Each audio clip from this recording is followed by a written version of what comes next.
trees, or at least we didn't have any trees in Nebraska back then. So this is what the houses look like. There were no trees, but that didn't stop people from building houses, so they just cut chunks of the sod out, and they made these sod houses. You guys have so many trees here, that probably never happened here. But the government was encouraging people to move west and to settle west. Go west, young man. Some other advertisements that would have been in the papers, you know, the finest farming lands, Nebraska, the Garden of the West, 50 million acres of grain and grazing land, offered to settlers for $1.25 an acre. Or, here's a better deal, you can get 160 acres for $18 through the Homestead Act. And so there was a big push to move people to the west because that's where the new land was. The Louisiana Purchase had brought in all of this ground, and a lot of it was not really settled yet. Now, this is the quote that Chris was referring to. This is the mindset of our esteemed government at the time. 1909, from the chief of the Bureau of Soils. The Bureau of Soils would have been the precursor to the Soil Conservation Service. Professor Milton Whitney was in charge of our nation's soils through the government. He says, the soil is the one indestructible, immutable asset that the nation possesses. It is the one resource that cannot be exhausted and cannot be used up. And I show that to you because I want you to see what the mindset of not only the government, but a lot of the settlers were at the same time. Because we had huge expanses of land to settle, to be farmed. And so they were pushing people that direction and saying, we have so much soil, we can never use it up. It's one of our national things that cannot be exhausted. Now, Hugh Hammond Bennett, who we'll talk a lot about here this morning, he, in commenting on that statement by Professor Friedman, he says, I didn't know so much costly misinformation could be put into a single brief sentence. And isn't that so true? Isn't that so true? Think of the destruction that that mindset caused. And here's Hugh Hammond Bennett standing in a field that does look like it's been exhausted, does look like it's on its way to being used up. And so we'll talk a lot more about Hugh Hammond Bennett in a little bit here. But as World War I ended, you know, in the late 1900s, or in the, you know, around 1919 through 1920s, that period, there were more people pushing west. There was a recession after World War I, but there were also a lot of new technologies that always come out of a war. So there was farmers that bought a lot of tractors, they bought a lot of plows, and because of the recession, you know, when farmers aren't making money farming a little bit, what do?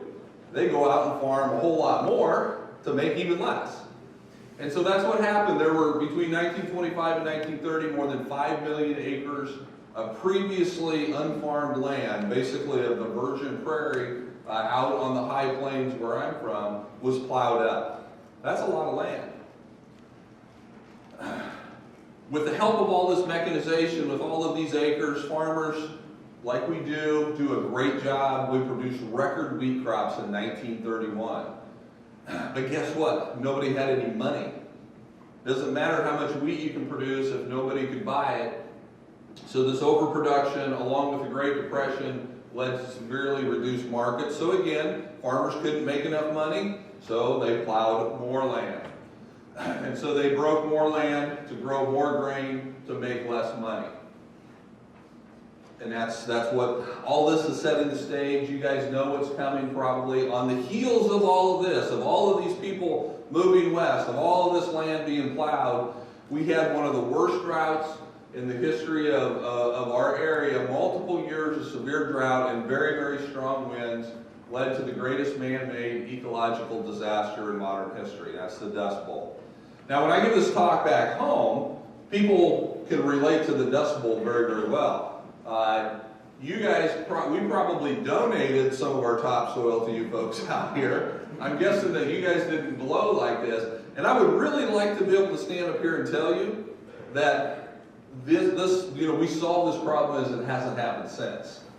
I'd like to be able to tell you that, but I'm going to tell you that there was stuff like this happening this week.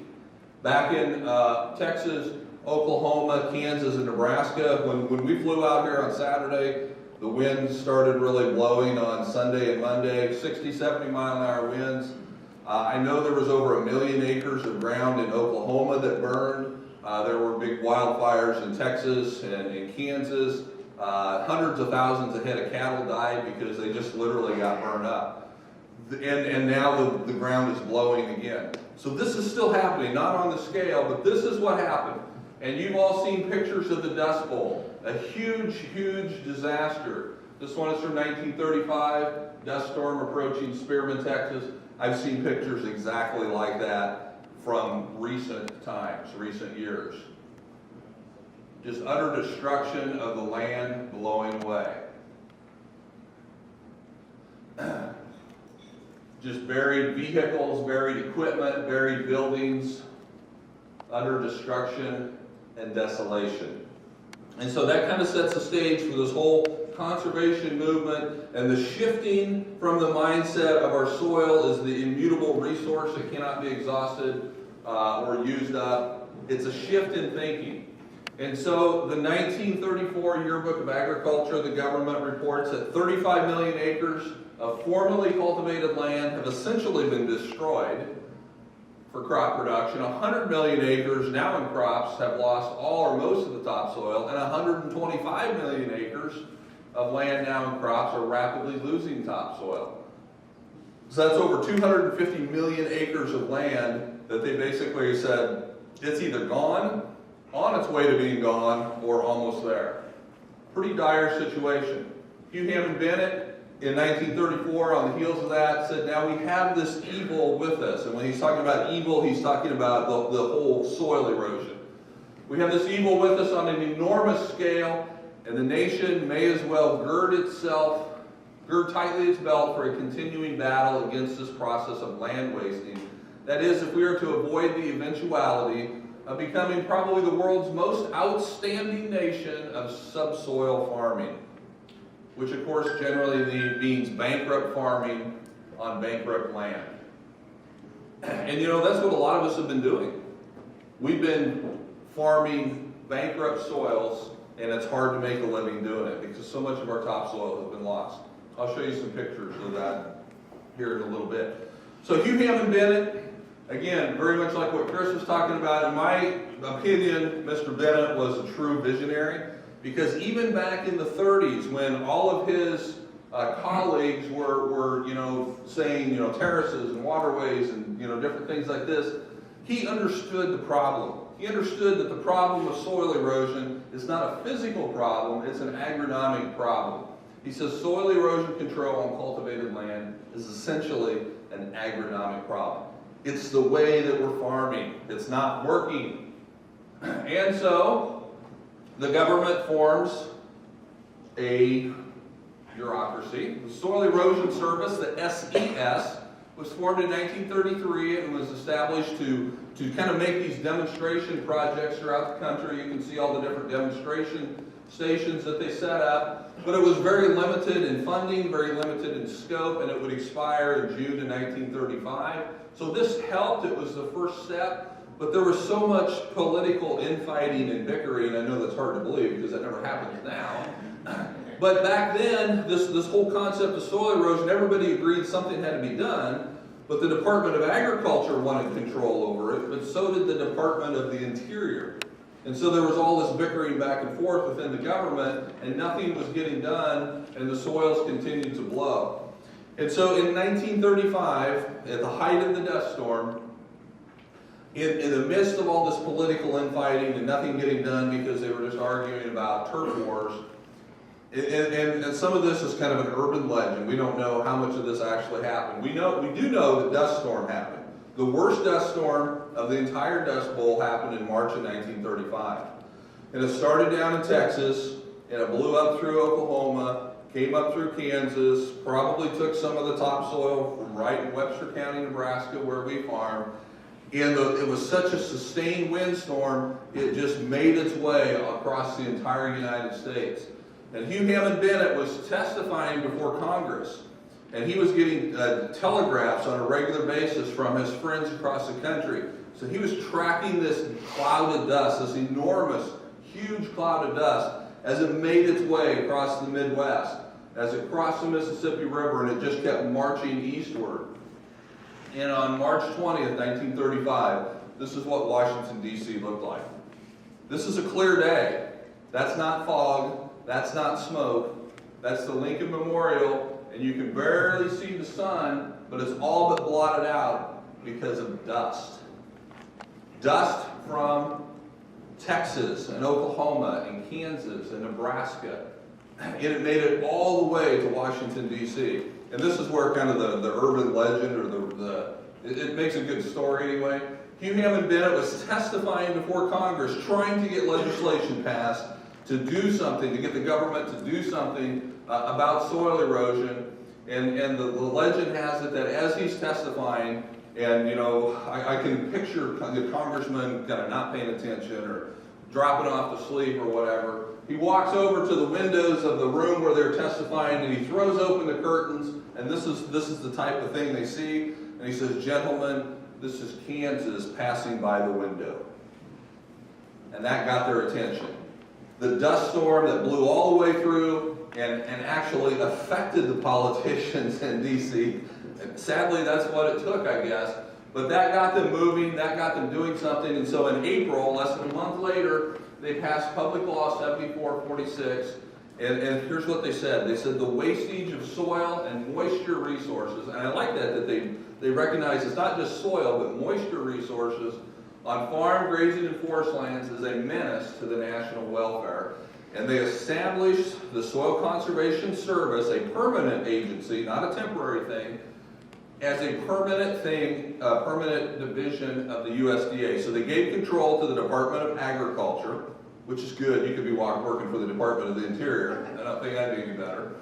But they established a permanent agency. The SCS would later be renamed to the NRCS, the Natural Resource Conservation Service. So this was the start of kind of this, what I would call the conservation movement in the United States. Now, I make a lot of fun of the government because they do some silly things, but I will give them credit. They understood that 75% of the land in the United States is privately owned. And they understood that for some unknown reasons, farmers inherently don't trust the government for some reason. We don't know why. But they understood that if there was really going to be effective change in soil conservation, it had to be more than just a government program. They couldn't just force a government program on all these private landowners. And so to me, this is one of the most successful government-private partnerships ever created in this country. And it's been very successful and very effective. In 1937, FDR wrote to all the state governors and encouraged them to write their own legislation in their states to allow landowners to organize and form local soil and water conservation districts. And they were to work in conjunction with this newly formed Soil Conservation Service, and the partnership between the government agency and the locally organized, locally controlled Soil and Water Conservation District has been very, very successful in my opinion. So in 1937, Brown County Soil and Water Conservation District in North Carolina was formed, and nearly 3,000 more were to follow. Okay, and so there's just a few of them listed here. There's almost every county in the United States is part of a soil and water conservation district. It's a great, great partnership between private landowners and the government entity. And so conservation, that's how we started. Conservation in this country started with trying to stop erosion, literally to stop the Dust Bowl. How can we stop the high plains from blowing away? That's how it started. It continued largely from the mid-1930s until really I think now. It has continued with focusing on preventing erosion.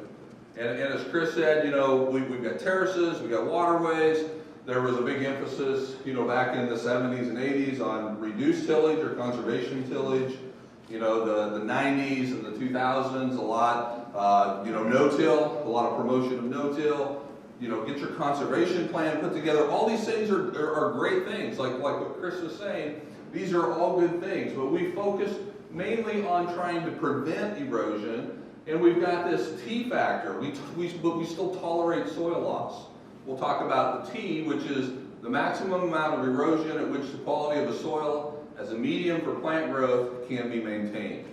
That's what's called T, or tolerance. But I'm here to challenge us a little bit this morning, and to challenge myself as well, because we find that we need to move beyond that. We need to change the way that we think. Albert Einstein said we cannot solve our problems with the same thinking that we used when we created them. And it's time that we change the way that we think. We need to move beyond preventing soil erosion.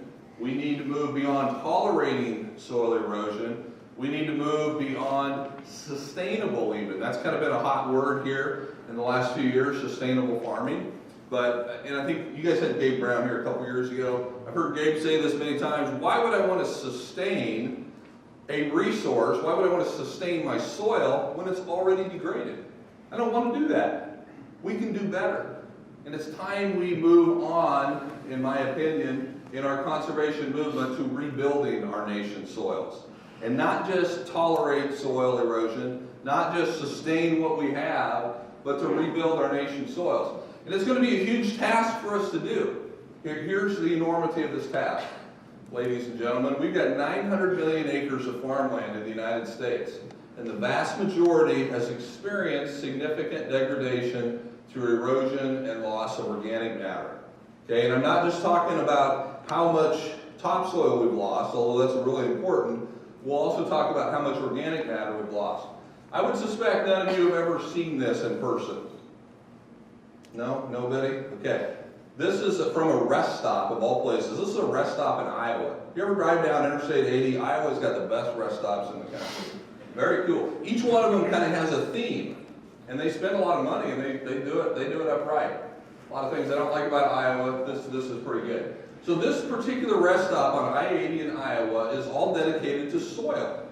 And I don't know exactly what they're trying to show us here, or I don't know what their intent was, but what they're showing, this is the deprogression, if you will, of topsoil in Iowa. Iowa has some of the best soils in the entire world.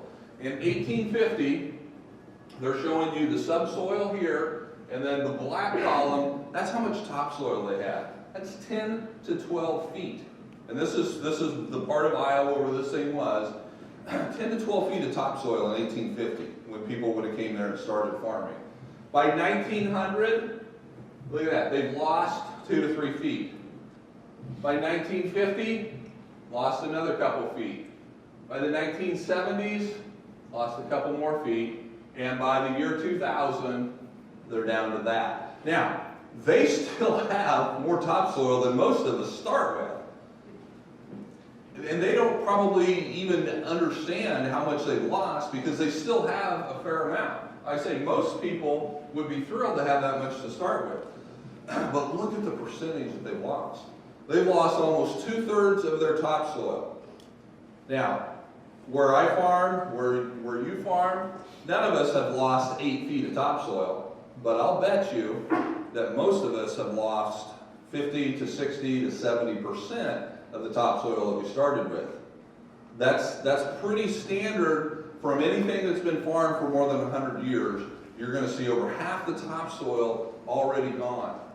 And in my opinion, you know, every area should have one of these as a monument to what has happened so that we can look at it. And hopefully, you know, when my grandchildren drive down Interstate 80 in Iowa, maybe they can add on to this, and maybe we'll see that thing start coming back up. Because it can be done. And we're going to talk about how can we rebuild this? How can we reverse this trend? And it's not just about topsoil depth, but it's about organic matter. In addition to losing all of our topsoil, we've lost the majority of the organic matter that we started with as well. Most people would say that the majority of the soils in the United States have lost 60 to 70% of the original organic matter. And you can see that. Just go out where something has been farmed for many, many years, and then compare it to like a fence line that hasn't been farmed, and just look at the color. One of the, I think it's the NRCS booth out in the hallway here, has a really good display there talking about soil color and what that tells you. The dark color comes from carbon.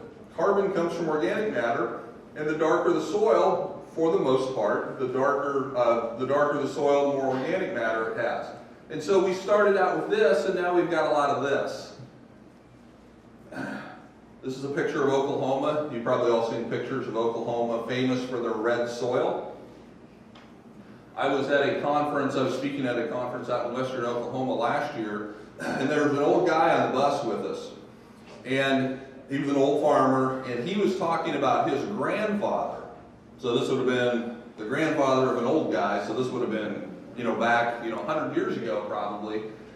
He said, and I'd never heard anybody say this before, but the other guys on the bus agreed with him. He said, I can remember my grandfather saying when they moved here, because they would have been one of the first generation to move to Oklahoma, the soil was not red. I was like, what? Oklahoma's always had red soil. It's the iron. It's the iron in the soil that makes it red. And that's true. The iron's always been there. But when they first started farming it, it had enough organic matter that it was a very dark brown color. It wasn't bright red like this. It was a dark brown. They've lost their carbon. They still have the iron, and that's why it looks like this. Most of these soils in western Oklahoma have less than 0.5% organic matter. 0.5%. No wonder they struggle to get much going. No wonder it kind of looks like this. Pretty sad. So we've got a big, big project ahead of us if we're going to rebuild our soils in our country. And anytime I think about a big rebuilding project, my mind goes to the story of Nehemiah. Nehemiah also had a huge rebuilding project that he wanted to undertake. And so I want to take us back in history, take us back in time, and look at Nehemiah's story, and then I want to pull out some points that I think that Nehemiah did that we need to be doing if we're going to rebuild the soils, not only around us, not only in Pennsylvania, but in Nebraska, but in our whole country. And so I want to just briefly look at a little bit of history and then apply that to our future. So in the year 586 BC, long time ago, the Babylonians attacked Jerusalem, okay? And you got to think, the Babylonian Empire was basically modern day Iraq. Jerusalem is still Jerusalem, okay? So they were fighting back then, they're still fighting. But in 586, the Babylonians came in, they destroyed Jerusalem, they burned down the temple, they broke down the city walls, and that's important because back then every city was its own little nation or its own little fiefdom, and if you didn't have a wall around your city to keep other people out, you had no protection. Your neighbors could just stroll in and take whatever they wanted to. So a city wall was incredibly important back in those days, and they carried all the people off into exile. 47 years later, Persia defeats the Babylonians, and Persian is modern-day Iran. So basically, the Jews that were in captivity get moved from Babylon to Persia, Iraq to Iran, and as part of defeating the Babylonians, all of these Jewish people are moved over to Persia. 3 years after this, the emperor of Persia, Cyrus, allowed a few Jews to return to Jerusalem.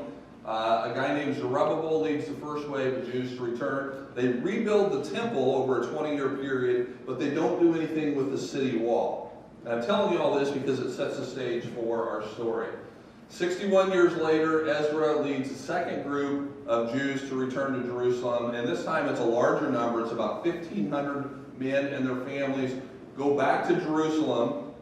So now they're starting to get more and more people back there. And then 10 years after that larger group goes back is where the book of Nehemiah starts.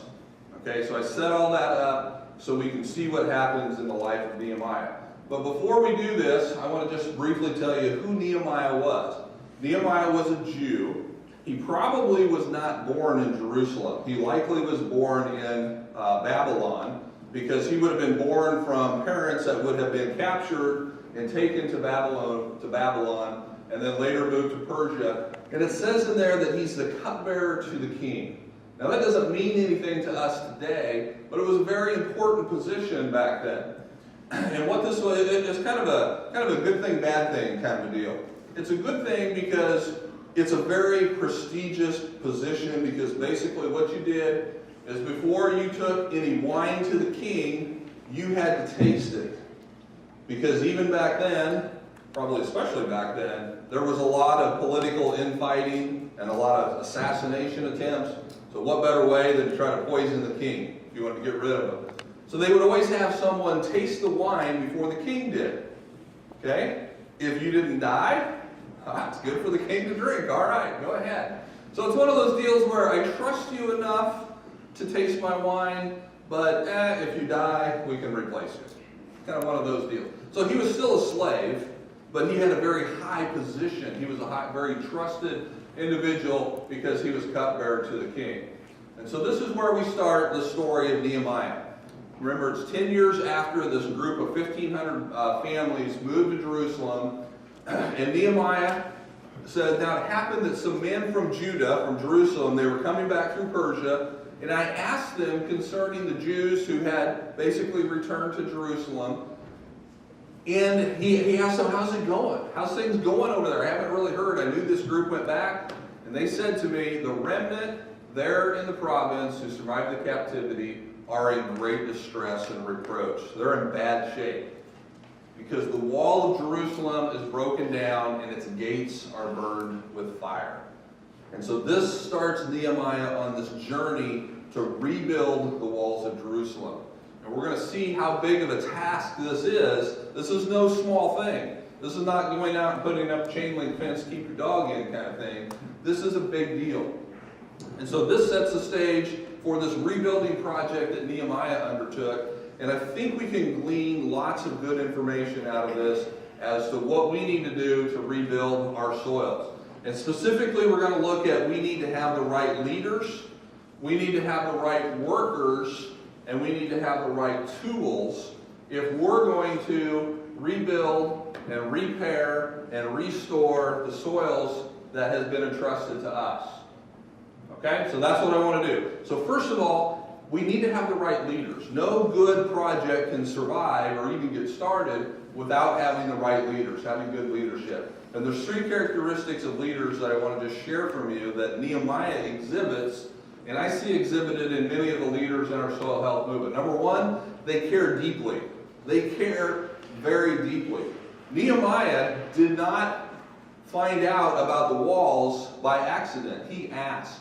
These guys were coming through Persia. He knew that they were from Jerusalem, and he specifically asked them, how are things going back there? What's going on back there in Jerusalem? He would never have known this if he hadn't asked. And once he asked and found out, verse 4 says, when I heard these words, when he heard that the walls were still broken down, and that the people were basically at the mercy of their neighbors, he said, I sat down and I wept and I mourned for days. Now, I'm not saying that as leaders of the soil health movement, anyone needs to sit down and mourn and weep for days, but maybe we should. You know, when we see pictures of a field blowing or a field washing away, and I'm sure you guys experience much more water erosion here than wind erosion, but it doesn't matter because you're losing soil. When you see that, it should hurt your heart. It should hurt because that's soil that we're not going to get back again. And so we need leaders that care deeply. And I think within our soil health movement, from the very national level all the way down to the local conservation district level, we do have a lot of good leaders.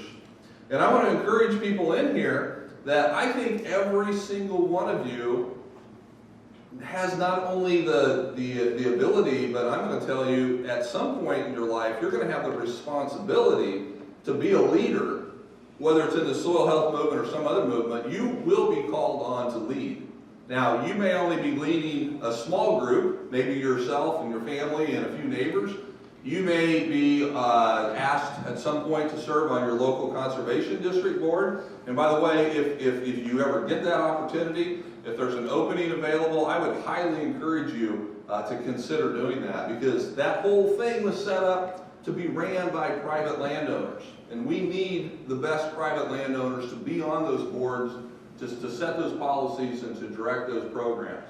So I would encourage each of you not to tune out when I'm talking about leaders because you think, well, I'll tune back in when he talks about workers. Most of us, all of us in this room are going to end up being both leaders and workers. So leaders care deeply. They see that erosion going on, and they say, that's not right. We got to do something about that. Nehemiah felt that way. He sat down and he mourned and he wept for days. Then after they understand, once they recognize the problem, they prepare thoroughly. They don't just jump in and try to start fixing things. They prepare themselves thoroughly first. Now, Nehemiah, I believe when he heard the report that these walls were broken down, I believe he started to make a plan.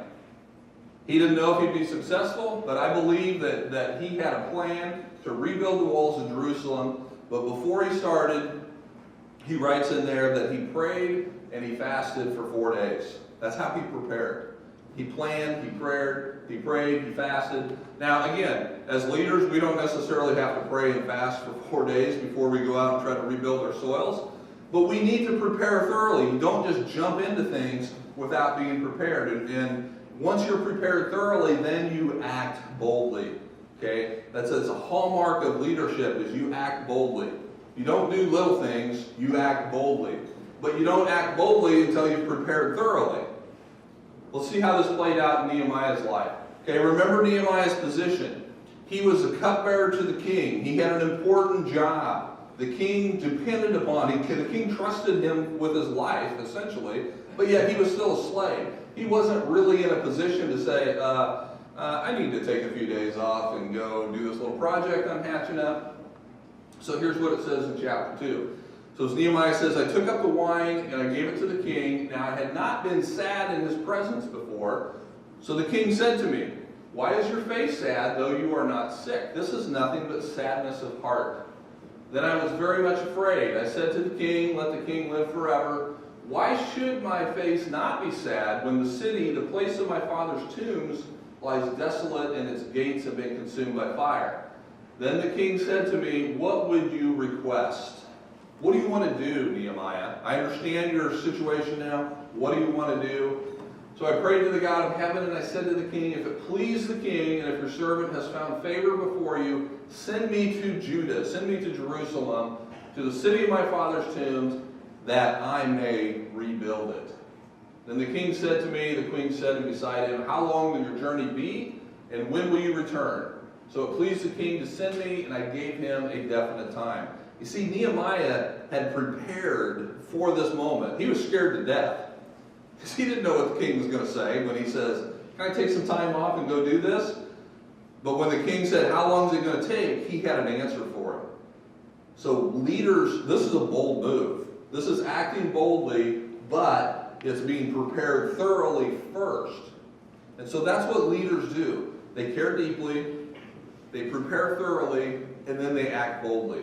And as leaders in rebuilding and repairing our soils, that's what we need to do too. Whether you're just leading your own family or your own farming operation, whether you're a leader on the district conservation board, maybe you're at the state level, maybe at the national level, you'll be called upon at some point in time to be a leader. You know, FFA students, you guys talk about leadership all the time. You guys understand that very, very well. But that's what leaders do. That's what leaders do.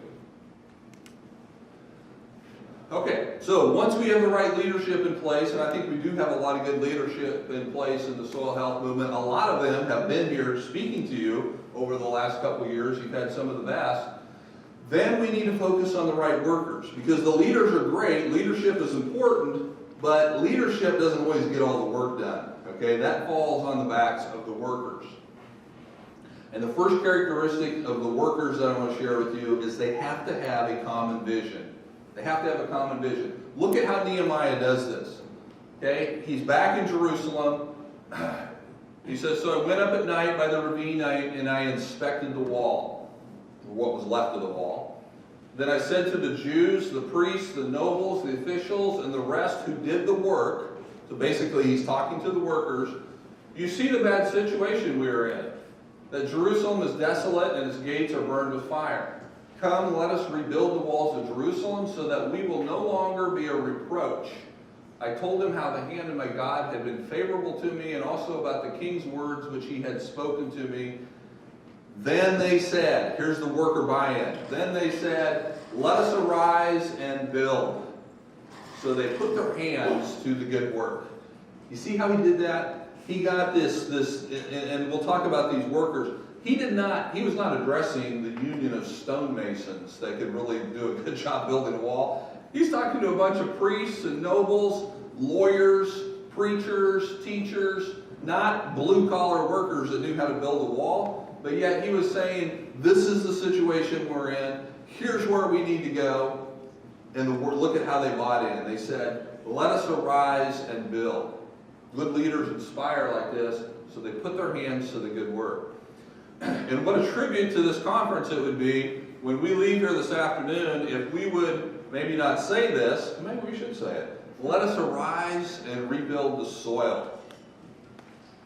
And we put our hands to that good work. We have to get the workers to buy in. We have to have a common vision. That's the job of the leaders to initiate it, but it's the responsibility of the workers to accept it and to understand it. So once they have a common vision, they have to be willing to learn.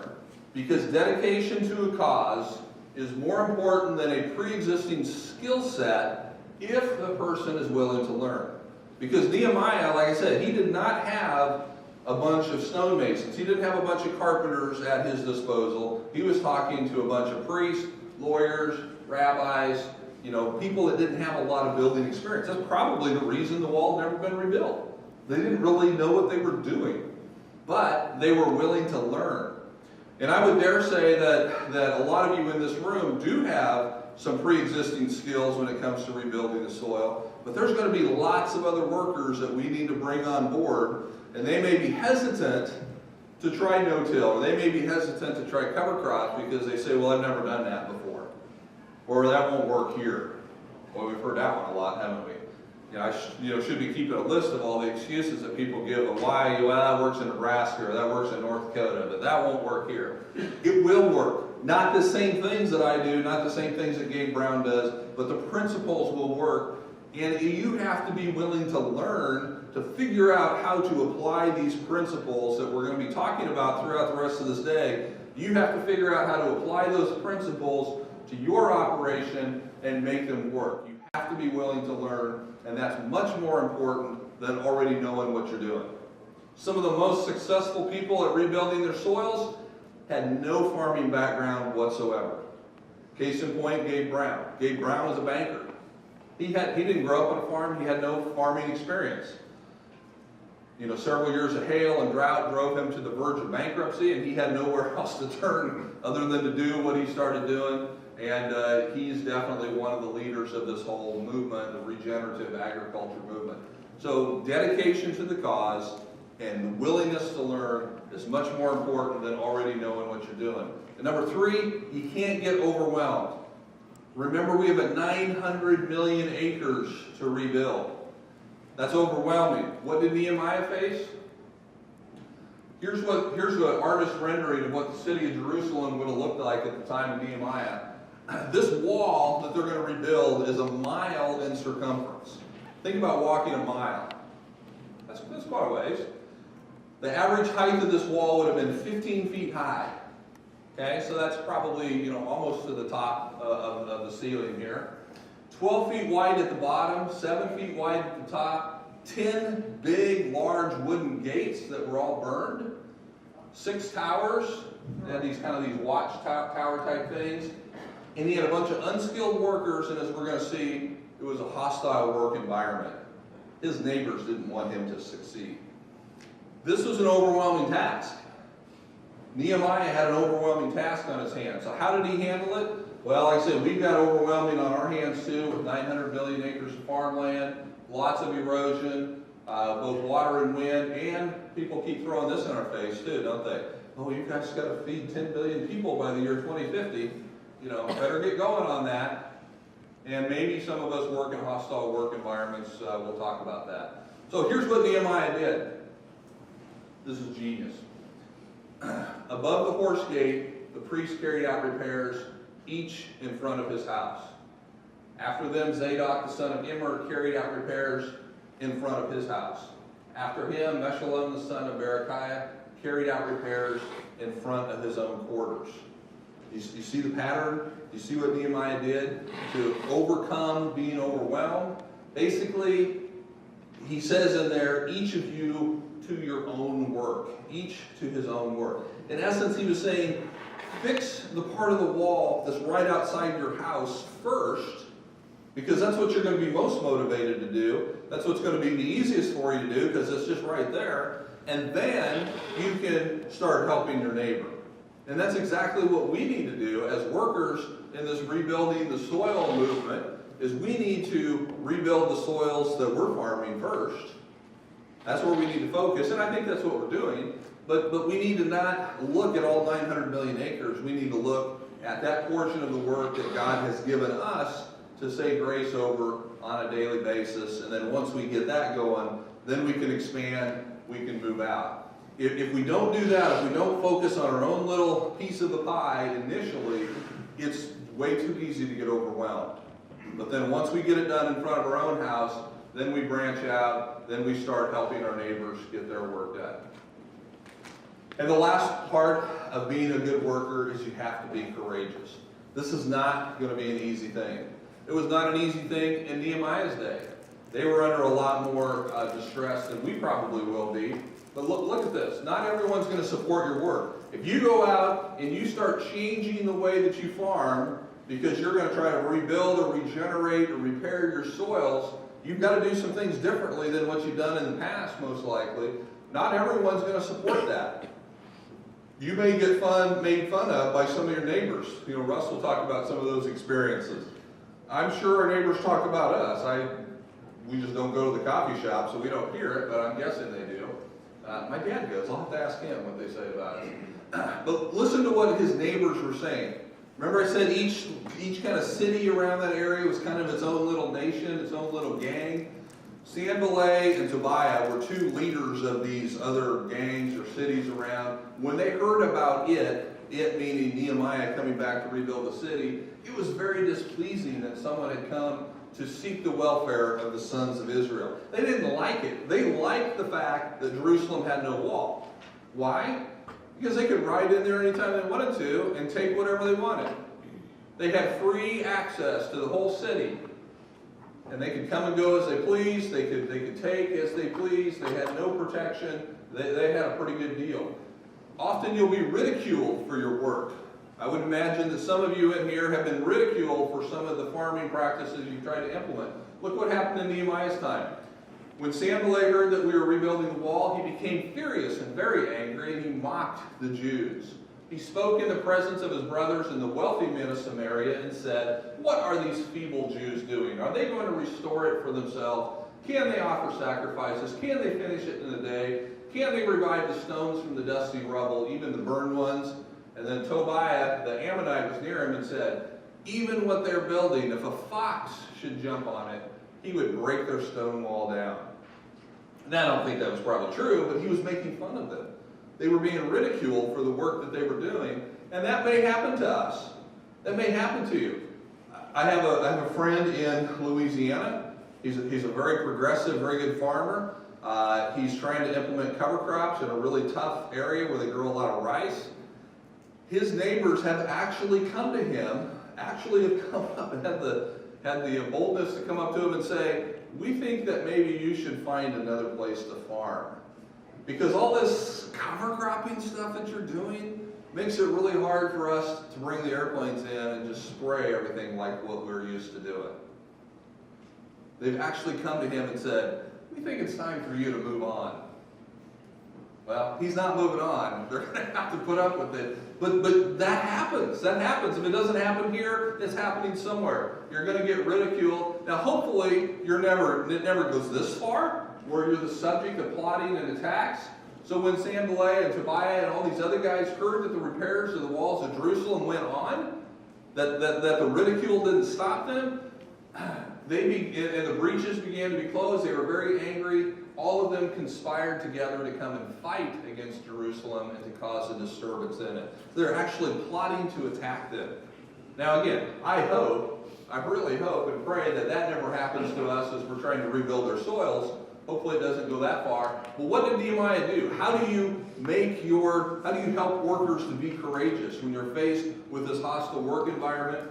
Again, it goes back to leadership. Leadership prepares workers. So, Nehemiah says, we pray to our God, and because of them, we set up a guard against them day and night. Okay, so you don't just sit back and do nothing. You make a plan. So Nehemiah's plan, they set up a guard against these guys day and night, and they prepared themselves. It says, those who were rebuilding the wall and those who carried burdens took their load with one hand, doing the work, with the other hand holding a weapon. Okay, so this is the original conceal and carry, although I guess they probably weren't concealing, but they were carrying. So it literally says they had a trowel in one hand, laying stone, and they had a sword in the other hand, ready to be attacked. Because they knew that was imminent. That was a very real possibility. So courageous workers, have good leaders inspiring them, but you also have to be prepared for whatever comes. And number 3, you continue the work in spite of the threats. Just like my friend in Louisiana, that wasn't necessarily a threat. Well, maybe it was, I don't know. But he's continuing the work that he does in spite of those threats. Those who were rebuilding the wall, again, it says they took their load in one hand and they took a sword in the other hand. So every job, I guess, let me just go back here a second. So courageous workers, have those good leaders. They have a good plan, they're prepared, and they continue the work in spite of the threat. So as workers, we need to be prepared for having people ridicule us. We need to be prepared for people not supporting us, but we need to continue to work in spite of the threats. And that's why conferences like this are so good. Because we can come together here, and we can talk about all these crazy ideas that we're thinking about doing, and we know we've got people that will support us. Now, when you go back out to your own areas, maybe not so much. But that's the value and the importance of having conferences like this. So I applaud Chris and his team for putting these on and allowing me to come here and share this. So after you have the leaders, after you have the workers, the last thing that you need is the tools. Because you can't accomplish big things without using good tools. Now, the Bible does not tell us anything about the tools that they would have used to rebuild the walls of Jerusalem.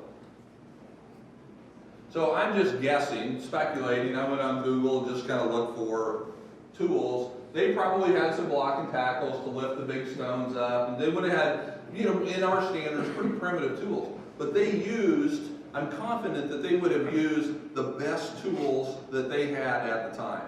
Okay? I'm not going to talk about any of these because that's not important. The important thing is are you using the best tools that are available to you? And in our task, our job of rebuilding our soils, we have some great tools at our disposal.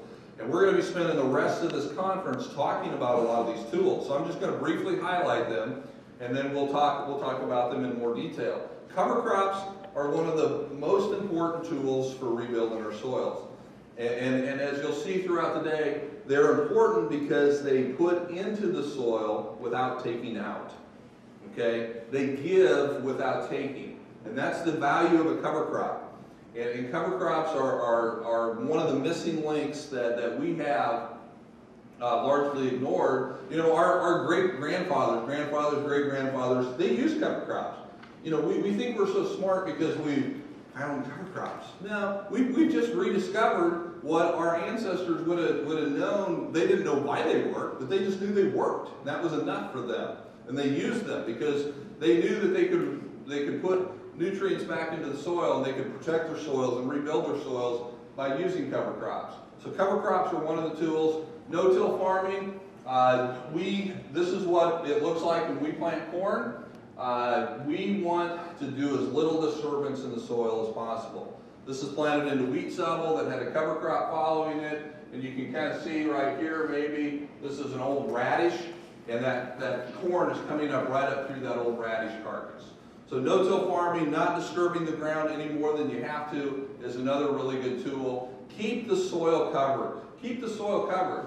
It's extremely important to do that. If you don't keep the soil covered at every opportunity that you have, none of these other tools are going to work very well. They lose their effectiveness if your soil is bare and exposed. Soil biology is a huge one. we need to be rebuilding our soil biologically, and I'm going to spend a lot of time this afternoon talking about this. Russ is going to show you some pictures too that are going to draw this out. This is a picture of our soil here in Nebraska, and when we first started farming, or when we first started no-tilling back in the mid-90s, the average organic matter level on our farm was about 1.7. Okay, our native organic matter, and that's what you should always compare yourself to. What was it before we started farming? You know, in our area, that's probably between 5 and 6. If we go like to a fence line or to native prairie, we take an organic matter level, it's going to be between 5 and 6. So we were about 1.6 and 1.7 back in the mid-90s. 20 years of no-till brought us up a full point. We got up to about 2.7. Pretty good, we thought, but we kind of started leveling off and we weren't seeing any really big changes anymore. When we started using cover crops back in 2008, 2009, we've seen almost another full point, about 3/4 to 8/10 of a point in the last 7 or 8 years. Almost as much as the previous 20 years combined, because we started using cover crops, and a large part of that is because we started getting the soil biology more involved. We'll talk a lot about this guy here. This is mycorrhizal fungi. We'll talk about that this afternoon as well. Beneficial insects can be a huge tool in rebuilding our soils as well. And then properly managed livestock. Properly managed livestock, Russ is going to do a great job talking about that as well. So when we have all these tools in place and we have the right leaders and we have the right workers, we can do some really good things when we put all those things in place. So my question to you is, how long did it take Nehemiah and the Jews to rebuild that wall? Okay, remember, it's a mile in circumference, 15 feet high, 12 feet wide at the base, 7 feet high at the top, 10 different large wooden gates, 6 towers. How long would it have taken them to do that? Hostile work environment, these guys attacking them. How long did it take? Well, let's find out. So the wall was completed on the 25th of the month of Elul in 52 days. 52 days. How did they do that? If you would have asked me that question, I'd have said, well, 5 years, 6 years, 10 years, I don't know, that's a big project. 52 days they got this done because they had the right leaders and they had the right workers and they were using the best tools available to them. It doesn't take as long as what you think. How long will it take us to rebuild our soils? When you took soils class, how long did they say it would take to build an inch of topsoil? Hundreds of years, thousands of years. And that's true if all you're doing is letting a rock be exposed to the elements. Because that's what they're talking about. They're not talking about applying the best tools of agronomy that we have to the situation. They're talking about just weathering of a rock. It's not going to take us as long as we think. Like I said, our soils, we have rebuilt our organic matter. We've doubled our organic matter over the last 25 years. And we may not restore all of the topsoil. It may take us a long time, because we've lost a lot of topsoil, just like everyone else has. We may not be able to rebuild the depth, but we're putting the organic matter back into the soil. And that's a big part of rebuilding. Before we ever rebuild the depth, we're going to have to rebuild the quality of what we still have left. Then we can focus on rebuilding the depth. I talked to you about Oklahoma and their red soils and how the old guy said, his grandpa said, when we started farming here, these soils weren't red. Look at this. This is my friend, Alan Mendeman. He farms in western Oklahoma.